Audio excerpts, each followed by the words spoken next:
Bienvenue pour cette deuxième journée du festival. Merci d'avoir bravé les intempéries et les grèves pour venir assister à cette conférence qui donc s'intitule Autoportrait de l'artiste en bouffon et qui va être donnée par monsieur Yann Blanc de l'Université de Genève. Et avant de lui laisser la parole, je crois que les amis du Festival d'Histoire de l'Art ont un petit mot à vous dire aussi. Bonjour à toutes et à tous, je serai très bref, simplement nous vous invitons à l'issue de la conférence, si vous le souhaitez, la prolonger peut-être par une discussion et des questions dans l'espace des amis du festival avec Yann Blanc. Ce sera sous la tente dans la cour de la Fontaine, immédiatement à l'issue de la conférence. Voilà, je vous laisse la parole et bonne conférence. Merci.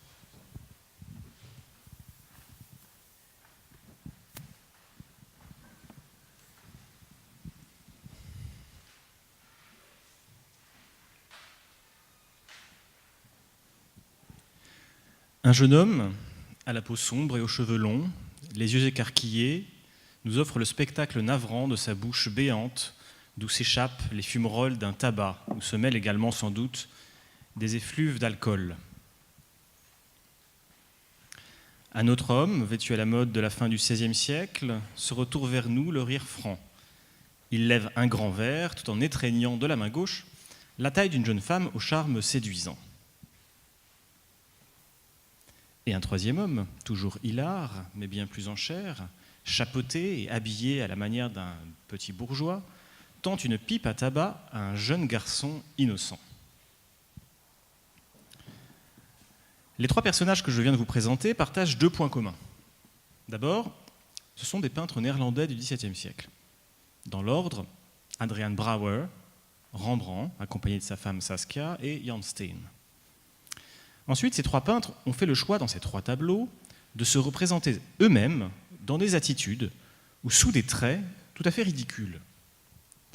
Dans ce tableau, qui est ce que l'on appelle au XVIIe siècle une tabagie, c'est-à-dire un type de sujet qui représente des tavernes, et où les fumeurs sont en général assez nombreux, un type de sujet dont il est l'un des principaux spécialistes néerlandais, Adrian Brouwer, se met dans la peau des personnages dont il moque habituellement les travers.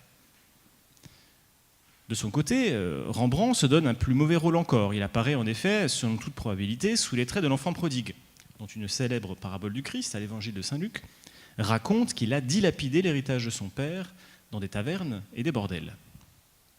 Quant à Jan Steen, il incarne ici un homme dépravé qui, contre les recommandations les plus évidentes de la morale, s'amuse à initier la jeunesse aux pires vices.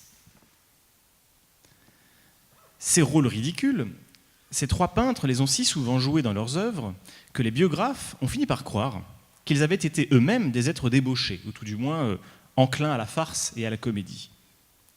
Ces liens entre la vie et l'œuvre sont évidemment impossibles à vérifier aujourd'hui, et ça c'est certain. Mais en revanche, si nous accordons notre attention aux œuvres, force est de constater que ces peintres n'ont pas toujours été présentés comme des artistes riants et risibles.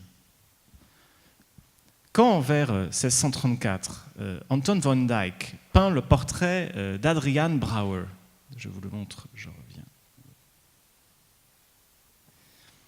Ce dernier jouit à Anvers d'une réputation considérable. Rubens possède plusieurs de ses tableaux et il vit chez le graveur Paulus Pontius, qui est l'un des collaborateurs réguliers de Van Dyck. Confronté à celui des buveurs, dont on sait à coup sûr, grâce à un témoignage de son ami le peintre Karel de Moor, qu'il s'agit bien d'un autoportrait, le visage impassible peint par Van Dyck est bien reconnaissable, mais à peine. Ses cheveux sont toujours longs, mais désormais peignés avec élégance. Sa moustache subtilement frisée et à présent retournée à ses extrémités. Son costume montre un soin inhabituel, tandis que la pose choisie, fondée sur un charmant effet de contraste, marque l'élégance et la noble négligence du modèle. De même, quand Jan Steen peint son propre portrait, comme il le fait fréquemment dans ses tableaux, il lui arrive aussi, même si cela est plus rare, de se donner un visage amène, sans être vulgaire, des yeux brillants, sans être luisants, et une pose qui suggère d'autant plus l'homme de qualité qu'elle répond à des stéréotypes auxquels Rembrandt lui-même fait appel quand il ne veut pas ressembler à un artiste indigne, mais au peintre à succès qu'il est devenu à partir de la deuxième moitié des années 1630. Ces représentations ridicules ne sont donc pas les traductions d'une nature préexistante, d'un caractère, d'un tempérament que la peinture ne viendrait qu'illustrer naïvement. Ce sont des lieux de construction visuelle, sociale, morale de cette nature ou de ce caractère, pour utiliser un terme du XVIIe siècle, qui associe la question du tempérament inné ou acquis à celle de la construction fictionnelle. Le propos de cette conférence sera de comprendre les stratégies qui sous-tendent cette construction dans le temps et l'espace de la peinture hollandaise à partir de la deuxième moitié du XVIe siècle jusqu'à la fin du XVIIe siècle. En s'intéressant plus spécifiquement aux œuvres où les artistes ont fait le choix apparent de se rire d'eux-mêmes ou de rire de leur art. Ce festival d'histoire de l'art nous livre de nombreux exemples d'artistes ayant pris à malin plaisir, parfois d'ailleurs mêlés à des intérêts personnels ou professionnels, à railler leurs commanditaires, à se moquer de leurs spectateurs, à ridiculiser leurs collègues. Mais à quoi bon en effet se moquer de soi quand on peut se moquer des autres ? Pourquoi dans de certaines situations les artistes s'amusent-ils à s'amuser d'eux-mêmes ? Pour répondre à ces questions, j'organiserai cette conférence en 3 temps. Je proposerai dans un premier temps d'interroger ces procédés d'autodérision visuelle en termes d'effets. Il s'agira de se demander de quelles fins premières ont été recherchées par les peintres dont il sera question. Cet examen nous permettra de mettre en évidence les nombreux avantages, mais aussi, et ce sera le thème du deuxième temps de cette conférence, les quelques problèmes que posent ces procédés d'autodérision, notamment en termes moraux et perceptifs. Des problèmes qui pourtant permettent, plus qu'ils n'empêchent les artistes évoqués, de mettre en évidence les pouvoirs, mais aussi les libertés de leur art. Et ce sera sur cette question que je conclurai cette conférence. Une première manière, me semble-t-il, de répondre aux questions posées serait de les inscrire dans le cadre de ce que les théoriciens de la rhétorique appellent une captatio benevolentiae. Cette recherche de la bienveillance constitue, vous le savez peut-être, l'une des techniques les plus anciennes et les plus communément utilisées par les rhéteurs depuis l'Antiquité pour convaincre leur auditoire. Elle décrit les moyens par lesquels un orateur, au début d'un discours, ce qu'on appelle techniquement l'exorde d'un discours, cherche à s'attirer l'attention bienveillante de son auditoire. Parmi les 4 moyens énoncés par Cicéron dans son De l'Invention pour s'attirer les bonnes grâces de son auditoire, figure la manière dont l'orateur se présente lui-même. L'orateur dispose de 4 moyens de captiver la bienveillance. Il parle de lui-même, c'est moi qui souligne, de ses adversaires, de ses juges et enfin de la cause même. S'il parle de lui, il sera modeste, en rappelant sa conduite et ses services. Il repoussera les accusations, les honteux soupçons répandus sur son compte. Il retracera les malheurs qu'il a éprouvés, ceux qui le menacent encore. Enfin, il aura recours aux prières les plus humbles et aux supplications les plus pressantes. Cicéron, ici, souligne qu'il est important que l'orateur se présente à son auditoire. Mais il n'évoque pas ici la possibilité dont il dispose de susciter la sympathie à travers le rire. C'est dans sa rhétorique à Herénius qu'il explique que si l'attention de l'auditeur est fatiguée, nous essaierons d'abord de la réveiller par quelque chose qui puisse exciter le rire. Un apologue, un conte, une citation forcée, une inversion ou une équivoque, une conjecture, un sarcasme, une naïveté, une hyperbole, un rapprochement, un changement de lettre. Ou bien encore, nous piquerons la curiosité au moyen d'une comparaison, d'une bizarrerie, en citant une anecdote, un vers, en profitant d'une interpellation, d'un sourire approbateur. Nous pourrons promettre aussi de répondre autrement que nous nous y étions préparés, de ne pas nous exprimer comme les autres ont l'habitude de le faire, et nous montrerons en quelques mots en quoi consiste leur manière et la nôtre. Dans le De l'orateur, Cicéron donne l'exemple de l'exorde d'un discours d'Antoine. Il cite les mots d'Antoine. « Puisque le talent de la parole, qu'il soit l'ouvrage de l'art ou un don de la nature, ne saurait exister sans un peu d'effronterie, je vous déclare, mes chers disciples, que je vais vous enseigner ce que je n'ai jamais appris, en vous exposant mes idées sur l'éloquence. » Fin de la citation. Ce début fit sourire l'auditoire. En se moquant en apparence de lui-même, Antoine parvient à produire un double effet. Évoquant son projet de parler d'une matière qu'il ne connaît pas, il fait rire volontairement à ses dépens. Mais il finit aussi par balayer toute suspicion de pédanterie ou de savoir livresque à son égard, capable de penser contre lui-même qu'il fait preuve d'un savoir réel et solide. Les peintres que j'ai évoqués au début de cette conférence connaissaient sans doute cette technique rhétorique. Inscrit quelques mois à l'université de Leiden, Rembrandt l'a peut-être apprise durant ses études. Proche, mon image ne sort pas, tant pis. Proche des Rederijkers de Leiden, par son oncle qui en a fait partie, Jan Steen connaissait aussi les ficelles de ce qu'on appelle les rhétoriqueurs, qu'il représente à plusieurs reprises, l'image devait apparaître ici, dans des situations souvent comiques. Si l'on en croit la littérature artistique néerlandaise, qui les cite souvent, ces peintres connaissaient eux aussi, très certainement, les fameux vers de l'art poétique d'Horace, qui expliquent « Il ne suffit pas que l'œuvre poétique soit belle, elle doit être émouvante et conduire, où il le plaît, l'âme du spectateur. L'homme rit en voyant rire, pleure en voyant pleurer. La nature, en effet, commence par nous façonner intérieurement à toute espèce de situation. Elle nous pousse à la joie ou à la colère, nous abat et nous torture sous le poing du chagrin, puis elle fait jaillir nos sentiments, nos paroles. Si le langage de l'acteur détonne avec son état, tous les spectateurs, chevaliers ou autres, éclateront de rire. Pour Horace, l'enjeu du rire, surtout lorsqu'il est retourné par le poète sur lui-même, suscite plusieurs réactions. Il capte la bienveillance, certes, mais il augmente aussi l'attention du spectateur. Dans la mesure où il est communicatif, le rire franc et manifeste entraîne inévitablement avec lui celles et ceux qui y assistent. En riant autant des convives avec lesquels il partage un bruyant repas que de lui-même, Jan Steen, dans ce tableau, procède à une opération qui vise indirectement le spectateur lui-même. Par ailleurs, en cherchant à provoquer son hilarité à son corps défendant, et je reprends ici les mots de Cicéron ici tout à l'heure, le poète, comme l'orateur, je cite, a recours aux prières les plus humbles. Autrement dit, quand elle est retournée contre elle-même, la raillerie est doublement efficace. Elle charme parce qu'elle distrait, mais elle plaît aussi parce qu'elle exprime la modestie, l'humilité de celui ou de celle qui la porte, qui prend le risque d'être ridicule afin de susciter le rire et donc de faire plaisir à son auditoire. Quand, et je retiens ici l'hypothèse de l'artiste et collectionneur hollandais du XVIIIe siècle, Cornelis Ploos van Amstel, Hendrik Holsius se représente en compagnie de son ami et gendre, le graveur Jacob Matham, au pied d'un gigantesque Hercule Farnèse, il procède suivant la même logique, en élaborant une double tactique. La première concerne la manière dont Holsius se situe par rapport à l'antique. Dans son estampe, il apparaît ridiculement petit face au monumental Hercule. Il s'agit d'affirmer modestement sa soumission à son respect devant la grandeur de l'antique, qui au sens propre comme au sens figuré, paraît le dépasser de la tête et des épaules, et qui sort victorieux de ce duel symbolique, comme l'indique l'inscription Hercules Victor, sur laquelle le graveur insiste particulièrement. C'est l'effet paradoxalement recherché de cette autodérision qui permet à Holsius de restituer les effets que l'Hercule a produits sur lui lorsqu'il l'a étudié dans la cour du Palais Farnèse à Rome, lors de son voyage en Italie entre 1590 et 1591.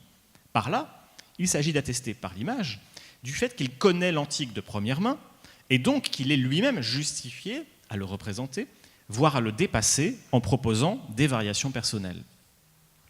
Déclarant sa défaite face à l'Hercule victorieux, Holsius n'élabore pas seulement une tactique visant à définir son rapport respectueux au modèle antique, il fait aussi la preuve de sa modestie, de son humilité, deux vertus tout à fait centrales dans les pratiques dévotionnelles chrétiennes au XVIe et au XVIIe siècle, chez les catholiques comme chez les protestants d'ailleurs. Chez Bernard de Clairvaux, par exemple, je pense notamment à ces degrés de l'humilité et de l'orgueil. L'humilité fait partie avec la charité et la contemplation, les 3 degrés de la vérité. Par l'humilité, le chrétien recherche l'union à Dieu en assumant la connaissance qu'il a de lui-même, c'est-à-dire de son néant. Quand je ne connaissais pas encore la vérité, je croyais que j'étais quelque chose alors que je n'étais rien, dit Bernard de Clairvaux. L'homme est une créature de Dieu, parmi d'autres, supérieure aux animaux par sa raison, mais aussi pécheresse. L'humilité le sauve donc, comme l'indique Cesare Ripa, qui dans sa célèbre Iconologia, traduite en néerlandais en 1644, décrit l'humilité, je cite, comme l'une des plus excellentes vertus de l'âme, par qui les hommes qui en sont pourvus s'estiment inférieurs aux autres et leur obéissent volontairement. Captiver la bienveillance, susciter l'attention, inspirer l'humilité. Les avantages que présente l'autodérision semblent donc aussi nombreux que substantiels pour des peintres néerlandais qui, au XVIe et au XVIIe siècle, et pour ce qui concerne ceux que nous connaissons le mieux aujourd'hui, se préoccupent surtout de peindre des œuvres destinées à la commande. De ce fait, ils doivent attirer une clientèle sur laquelle il s'agit de produire des effets puissants, durables et mémorables, mais encore auprès de laquelle il est indispensable de véhiculer une image convenable du caractère social. Mais il faut noter, pour conclure cette première partie, que ces avantages ne sont pas sans être accompagnés de quelques inconvénients fâcheux, et qui concernent précisément cette question du caractère social, de l'éthos, comme on dirait en parlant comme Aristote. Quand on ouvre les traités qui, au XVIe et au XVIIe siècle, règlent le rapport que les individus devraient entretenir aux collectivités auxquelles ils appartiennent, ou souhaiteraient appartenir, le rire fait partie des principaux moyens grâce auxquels un homme peut plaire à ses semblables. Dans L'Art de plaire à la cour, publié en 1630 et diffusé aux Pays-Bas à travers sa traduction par le peintre Samuel van Hoogstraten en 1657, Nicolas Forêt remarque, je cite, que la plupart des esprits cherchent plutôt ce qui les divertit avec quelque sorte de joie que ce qui les occupe sérieusement. Et comme naturellement ce qui provoque un rire plaît, ils se rebutent aisément des compagnies qui n'ont qu'un entretien toujours égal, pour suivre celles où ils trouvent quelques amusements. Pourtant, Farey, comme d'autres avant lui, pose des limites à cette stratégie du rire. Certes, il est bon que les courtisans s'emploient, dit-il, j'aime bien cette expression, à s'entrepicoter de petites railleries, mais il ne faudrait point que ces moqueries, je cite encore, ne laissent quelques pointes d'aigreur dans l'âme qui ne s'en arrachent pas toujours facilement. Soulignant qu'il y faut éviter la bouffonnerie, Farey loue les hommes qui, pour faire rire, le font, je cite, sans grimaces et gestes ridicules. Autrement dit, il faut faire rire sans être risible soi-même. Ce qu'il confirme un peu plus loin dans une phrase qui semble définitive, je cite, « Il ne faut, je m'assure, avertir qui que ce soit de ne faire jamais le plaisant des défauts qu'il a lui-même. » Si l'autodérision a ses vertus, elle a donc ses vices, qui peuvent être tout à fait rédhibitoires. En se moquant de lui-même, un individu prend le risque que le ridicule dont il se pare soit prise au pied de la lettre dans le cadre d'une étiquette sociale où l'habit fait le moine et le masque le courtisan.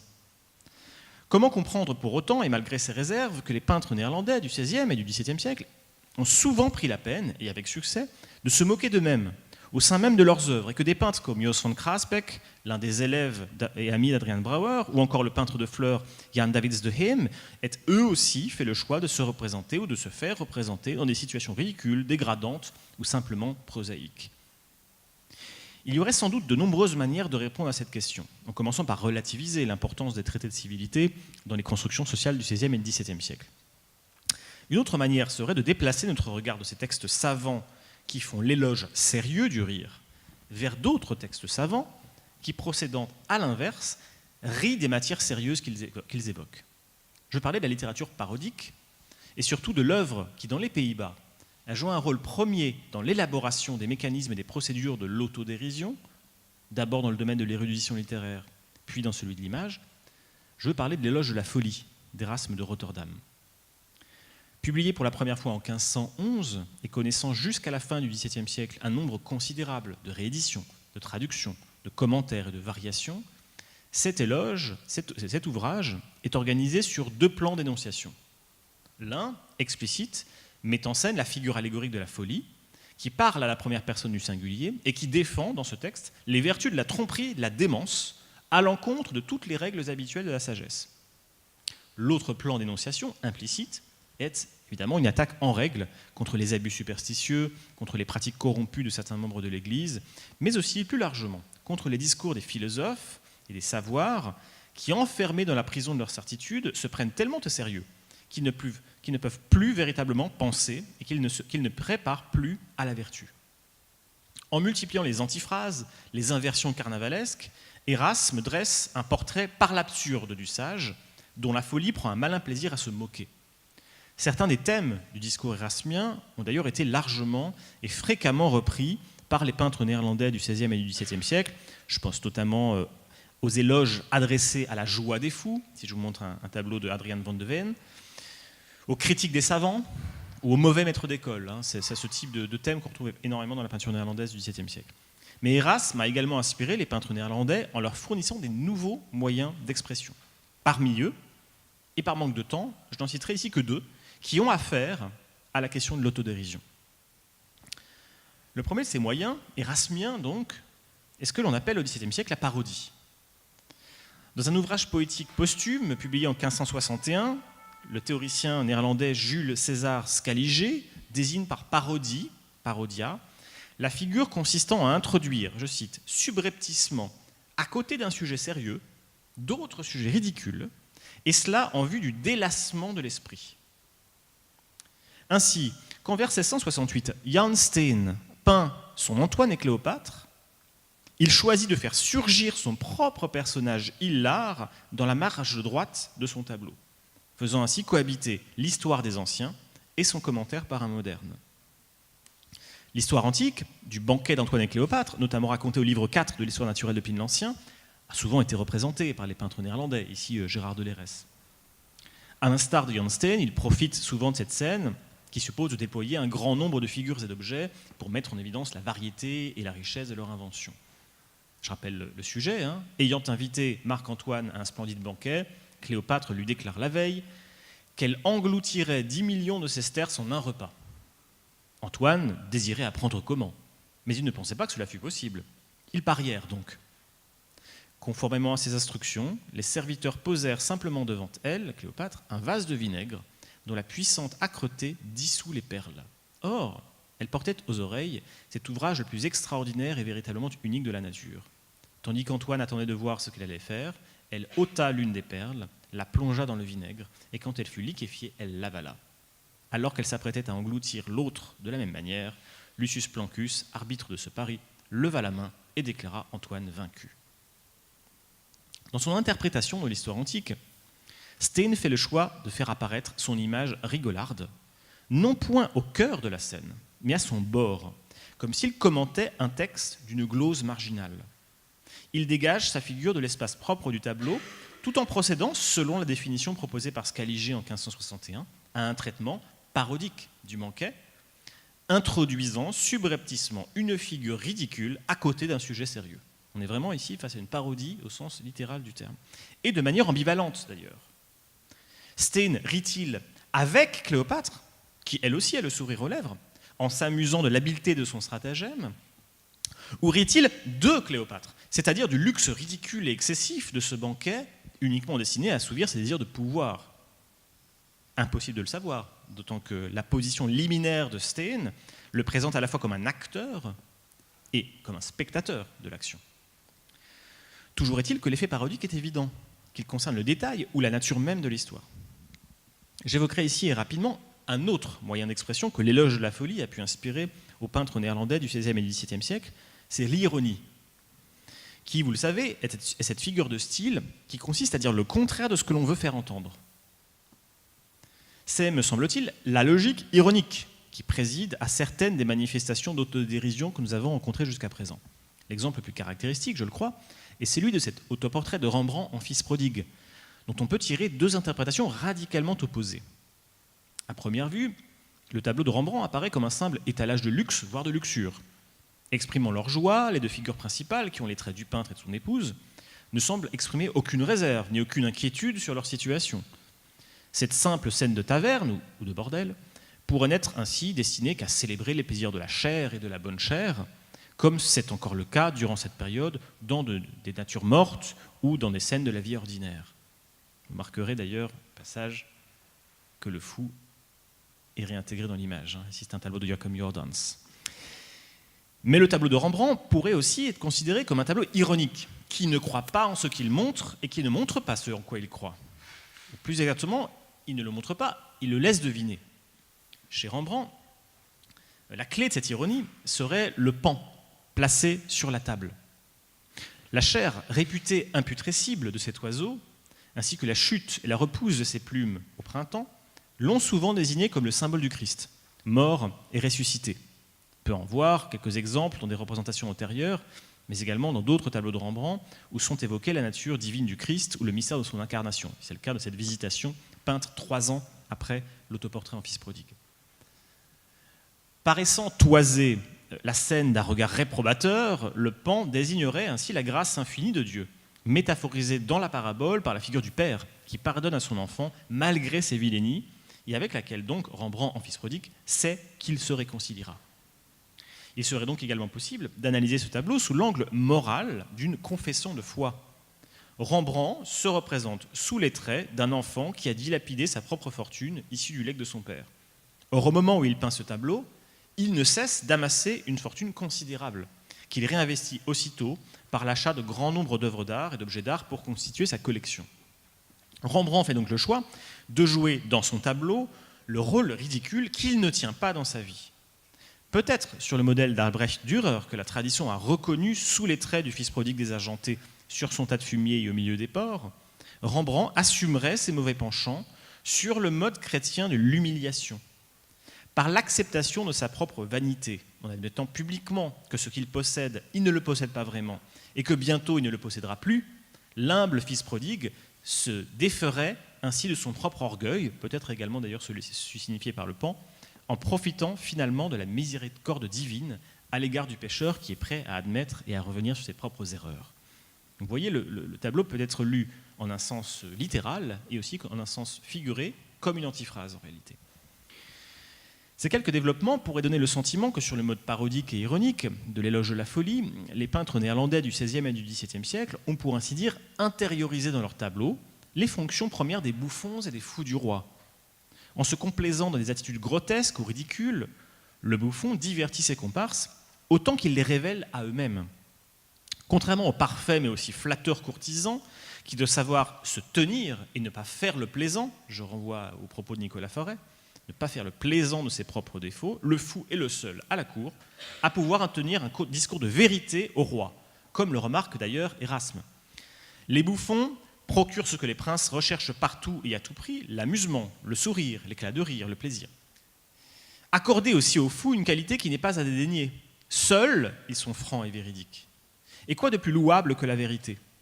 Les princes, dans leur félicité, me paraissent fort à plaindre d'être privés d'entendre la vérité et forcés d'écouter des flatteurs et non des amis. Je le reconnais, la vérité n'est pas aimée des rois. Et pourtant mes fous réussissent cette chose étonnante de la leur faire accepter et même de leur causer du plaisir en les injuriant ouvertement. Le même mot qui dans la bouche d'un sage lui vaudra la mort, prononcé par un fou, réjouira prodigieusement le maître. Nous pourrions suggérer donc, pour conclure cette deuxième partie, que l'autodérision que manifestent certains peintres néerlandais du XVIIe ou du XVIe siècle ne serait, sur le mode de la satire érasmienne, qu'une forme subtile de dérision en réalité, maquillée sous le phare modeste de la parodie, voilée sous l'humble masque de l'ironie. Au fond, ils se moquent d'eux-mêmes pour se moquer des autres. Une telle explication, toutefois, se heurte à deux nouvelles difficultés. Pour la retenir, tout d'abord, il faudrait que le spectateur puisse être certain que les images qui lui sont proposées contiennent un second degré, au sens où Gérard Donnet a donné ce terme, à cette expression, la littérature au second degré. C'est-à-dire qu'il soit sûr qu'elle signifie autre chose que ce qu'elle montre. Vous savez, le problème de l'ironie ou de la parodie, c'est que souvent, elle est fondée sur une forme d'indétermination relative, voire totale. Par ailleurs, il est également nécessaire de souligner que si les peintres néerlandais aiment l'autodérision, ils ne l'emploient pas systématiquement. Même lorsqu'à l'instar d'Adrian Brouwer ou de Jan Steen, ils se sont fait une spécialité des tableaux comiques. Que faire ainsi de la pluralité des images qu'un peintre comme Rembrandt donne de lui-même ? Le spectateur doit-il accorder sa confiance au peintre qui confesserait ses péchés en les exposant aux yeux du spectateur ? Au peintre qui, s'habillant de guenilles, ressemble davantage à un mendiant qu'au riche peintre qu'il est réellement devenu ? Ou encore au noble et élégant artiste dont la pose imite celle du portrait de Baldassare Castiglione que Rembrandt avait eu l'occasion de voir et d'étudier lors d'une vente aux enchères à Amsterdam en 1639. Je rappelle que Castiglione, c'est un des pères fondateurs de la théorie du courtisan, la théorie de la civilité. Par leur diversité et leurs contradictions, ces images mettent en évidence l'impossibilité pour un spectateur d'assigner une image précise à Rembrandt. Semblable à la folie d'Erasme ou au dieu grec Protée, le peintre, comme ses confrères, semble pouvoir prendre 1000 visages pour parler pourtant en son propre nom et parfois à ses dépens.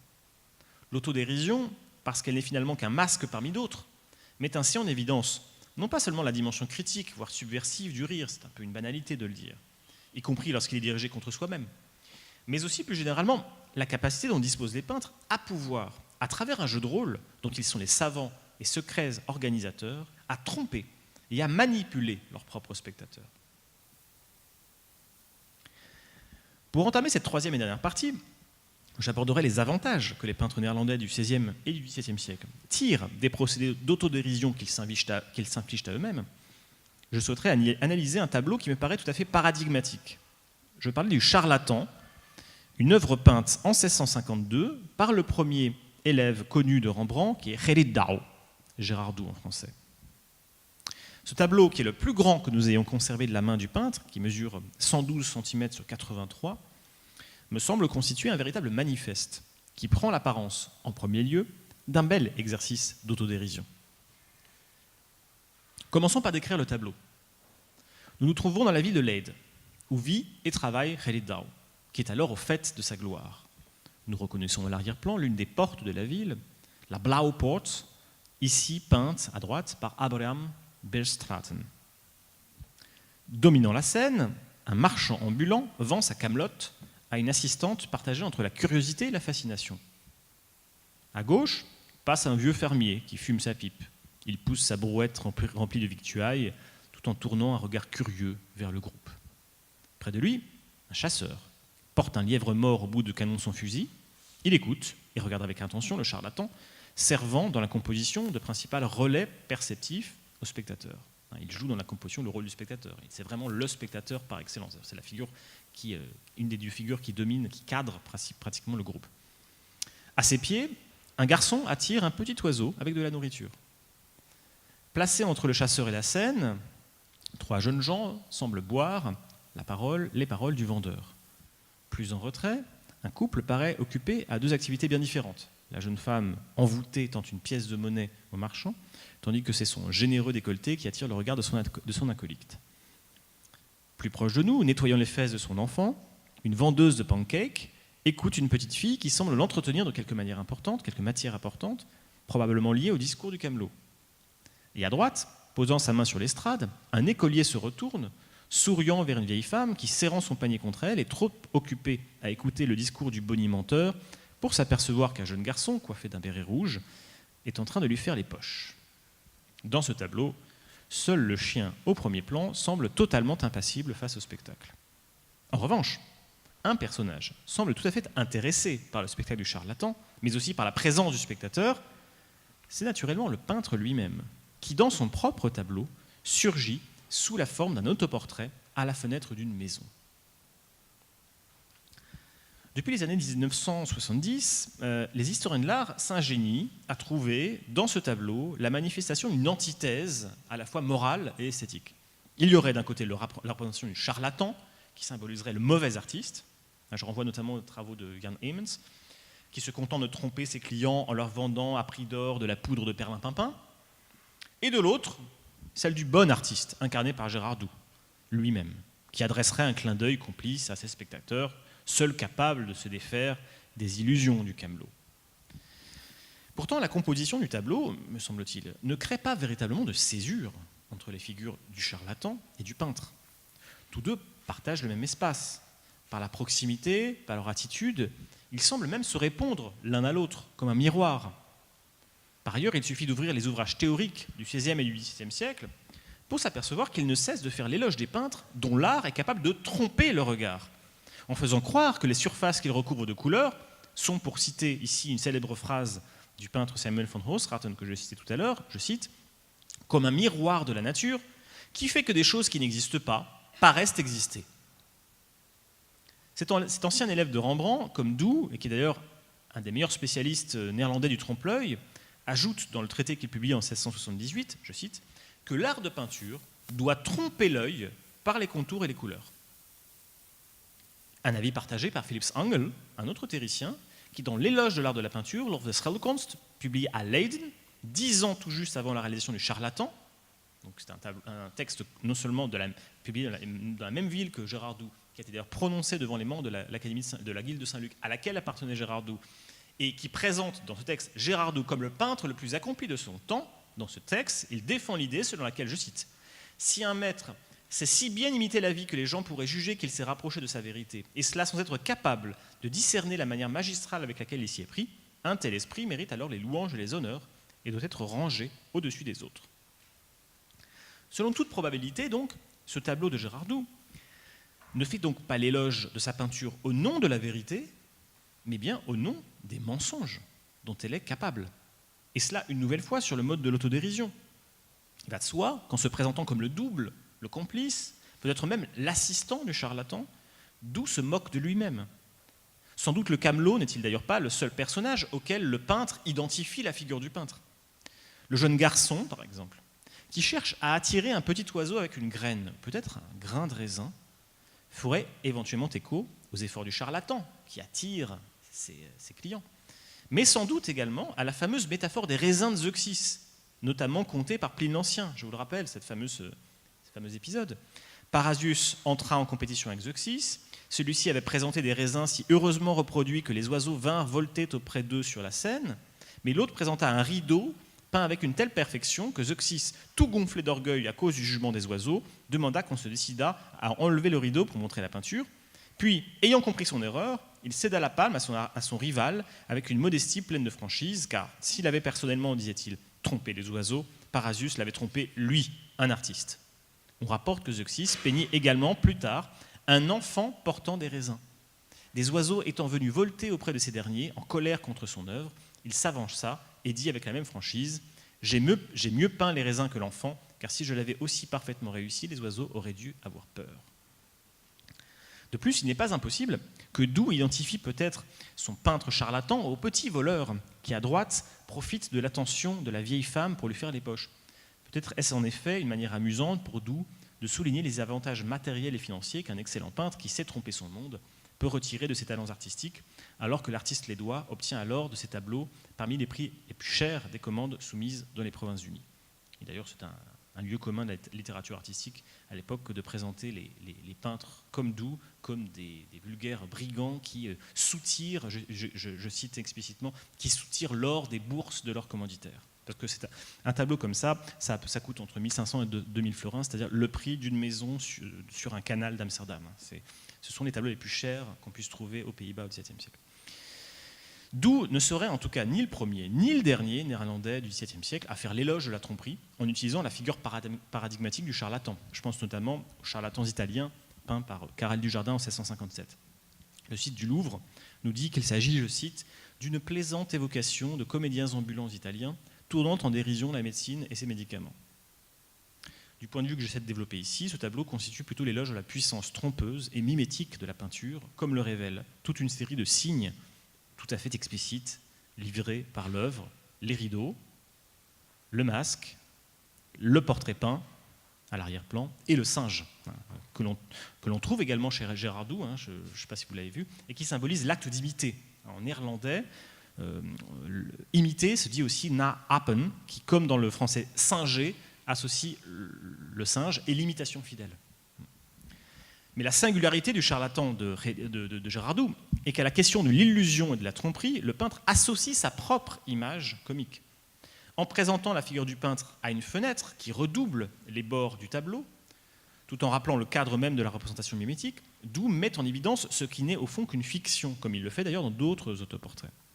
À travers les signes du masque, sur lequel le peintre s'appuie, comme il s'agissait d'en faire un socle de son art, ou du rideau, que l'on retrouve encore, et qui évoque les talents illusionnistes de Parasius, dont j'ai déjà évoqué l'exploit tout à l'heure, Doux fait valoir les pouvoirs de la peinture et les plaisirs de l'illusion.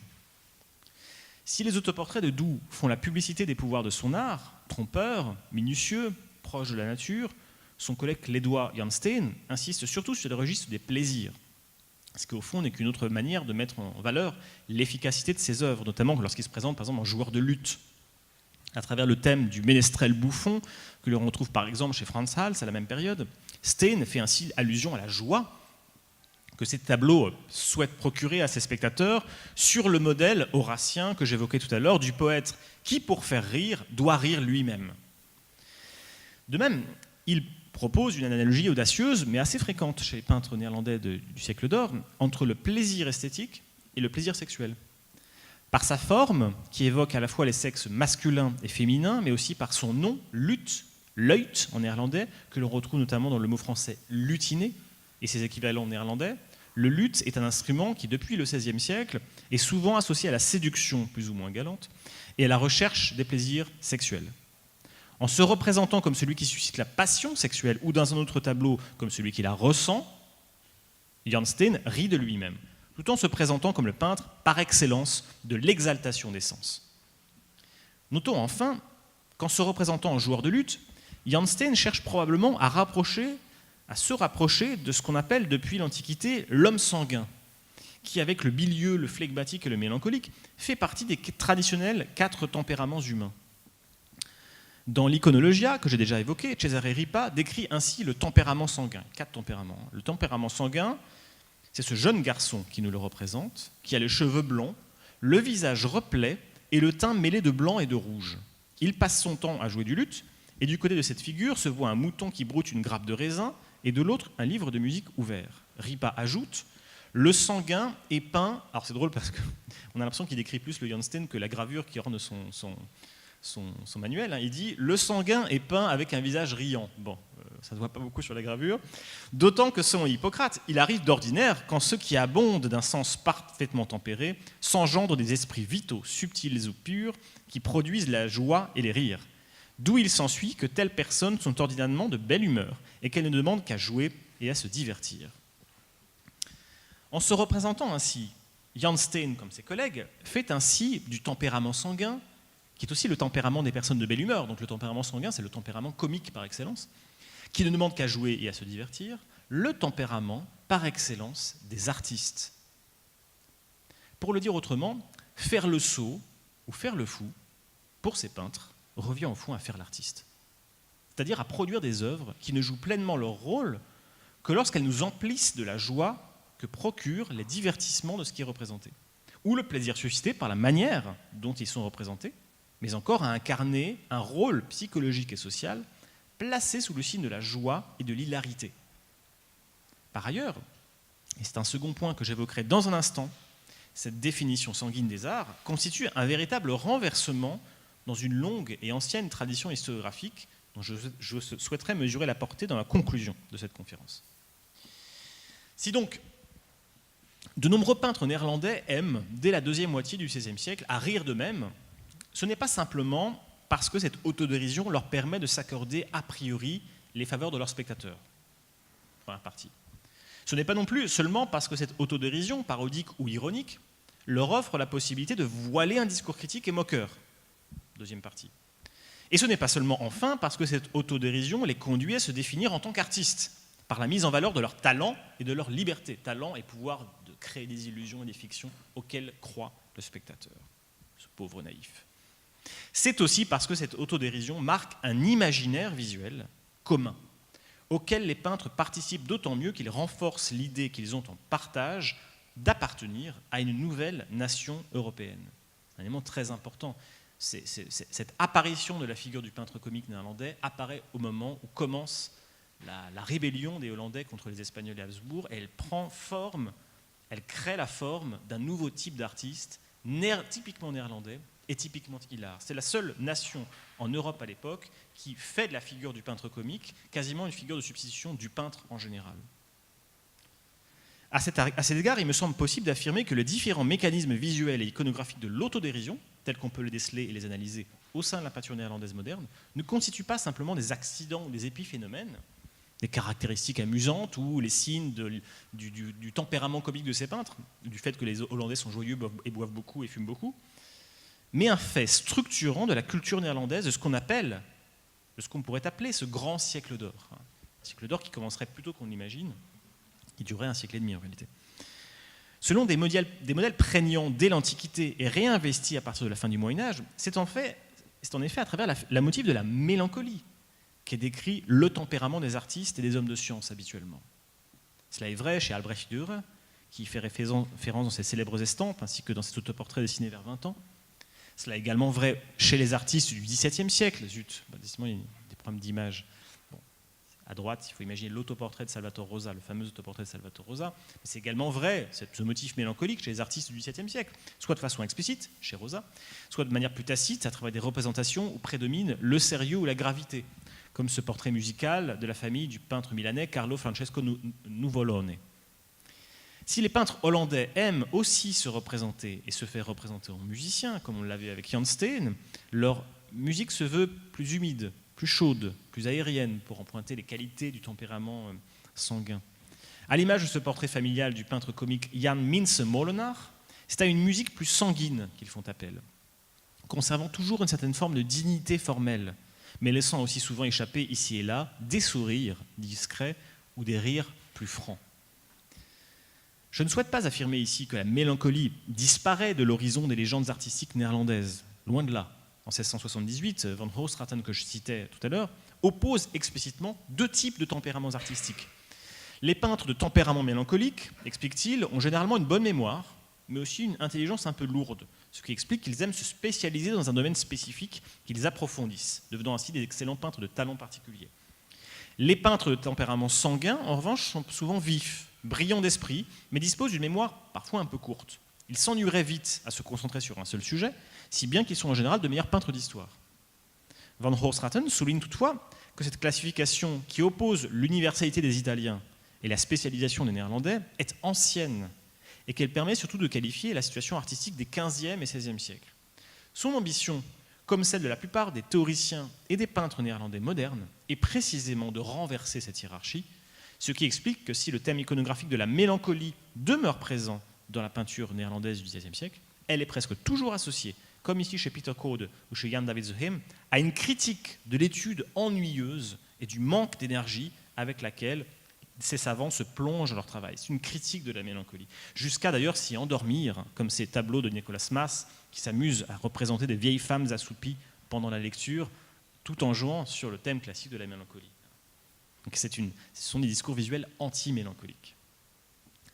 Mon propos n'est donc pas d'expliquer que les tableaux peints aux Pays-Bas au XVIe et au XVIIe siècle ne sont des œuvres réalistes, ou ne sont pas des œuvres réalistes et qui ne reflètent pas la réalité à la manière de simple miroir, et pas davantage de soutenir l'idée que les peintres hollandais étaient plus joyeux ou de meilleurs bons vivants que leurs homologues italiens ou français.